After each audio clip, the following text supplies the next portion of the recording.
Ice cream lovers, look, this is just a prequel to the video you're just about to watch. We got to the end of filming it, and for some reason it went all blurry, like I was in witness protection.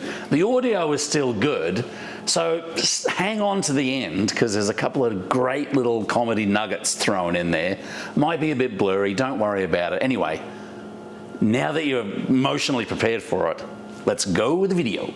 Ice cream lovers, welcome along. It's nice to always have you here at the Scoop School facility here in St. Louis, Missouri. Love helping people get into and grow their ice cream business. I do want to thank our episode sponsor, Classic Mix, based out of Neenah, Wisconsin. They are the largest producers of frozen custard mix in the country, largest producers of sweetened condensed milk in the country. Ted, Hank, Pat, the whole crew up there. If you want high quality mix, I'm telling you right now, even if you want to talk to somebody about mix and get their opinion, they are the people. Classic Mix Partners. The link is down below. It only takes a couple of seconds to click and look. Click and look. We thank you for your episode sponsorship. Okay, comments. We love answering people's comments.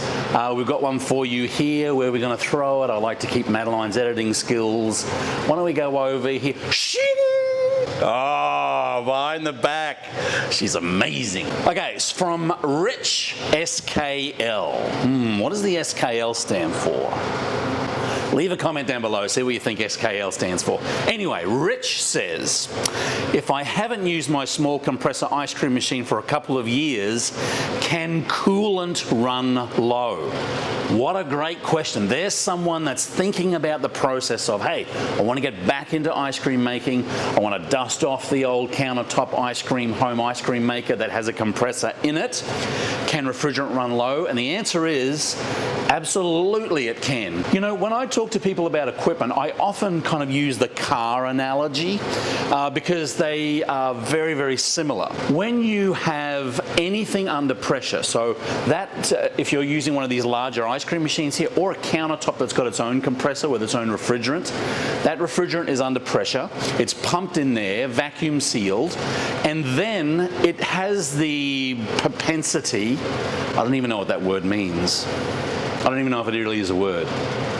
I'm going to stick with it though. Propensity to leak. Now, it might be because it's kind of some of the gaskets have worn. It might be because you've kind of put it in the cabinet, pulled it out. Maybe you kind of dropped it on the counter a little bit more. Anything can kind of dislodge over time. And it's got valves in there too, expansion valves that sometimes can fail over time. Again, these smaller home ice cream machines aren't designed to have the cost involved to have someone come in and check that refrigerant level. With these larger ice cream machines, there are actually ports that a refrigeration technician can come in and basically check that, put some more R404 or whatever the refrigerant is and kind of bring it up to acceptable level. We actually tell people to do that every single season leading up to their ice cream season, preventative maintenance. Now, I would imagine SKL, that you could take that machine to perhaps your Electro-Freeze distributor or your Stolting distributor or your Taylor distributor or somebody and say,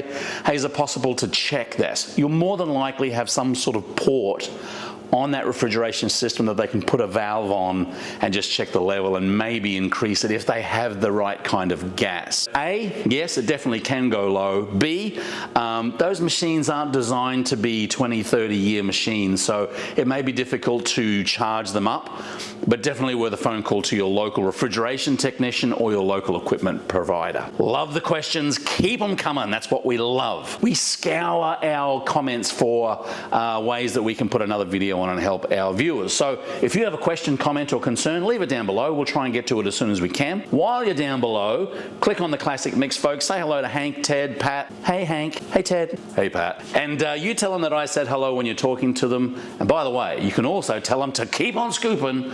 We'll see you in the next video. Look, we always try and get the best quality video here, but sometimes, you know, we're working with cameras that malfunction.